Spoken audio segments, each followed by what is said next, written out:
تیر څلېرې ساعتونه د طالبانو لپاره تر ټولو نور خونړي ول. افغان امنیتي او دفاعي ځواکونو د تیرو څلېرو ساعتونو په موده کې د هیواد په بېلابېلو سیمو کې د طالبانو په وړاندې سخت چڼیز عملیات ترسره کړي.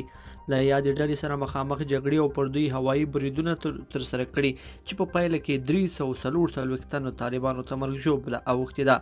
ملي دفاع وزارت څخه په خپره شوې خبرپاڼه کې راغلي چې افغان ځواکونو لوګر، پکتیکا، کندهار، هرات، بادغیس، فراه، بلخ، هلمند ولایتونو کې 228 طالبان وژلي او 114 نورې ټپیان کړي دي.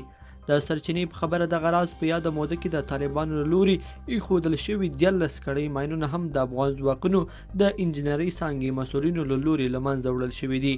ملي دفاع وزارت په داسې مهال کې د 344 طالبانو د مرګ ژوبلې خبر ورکوي چې اوس مهال د هیواد په یو شمېر ولایتونو کې د طالبانو او افغان حکومت ترمنځ سختې جګړې روانې دي چې یادې ډلې ته یې پکې درانه مالي او ځاني تلفات اړولي دي. بلخوا افغان ځواکونو په پکتیکا ولایت کې نن 43 طالبان وژلي دي. د تندل قوري اردو مطبوعاتي مسؤل وایي چې افغان امنیتي او دفاعي ځواکونو تېره ورځ د پکتیکا د جانخیلو ولسوالۍ په هستي او محمد امین قلعه سیمو کې د چڼیزو عملیاتو په ترڅ کې 43 طالبان وژلي او 14 نورې ټپیان کړي. لیدونکو په دې هیله چې دا مطلب به مو تر پایه لیدلی وي. که مو دغه ویډیو خوښه شوې ویډیو لایک کړئ او چینل سبسکرایب کړئ.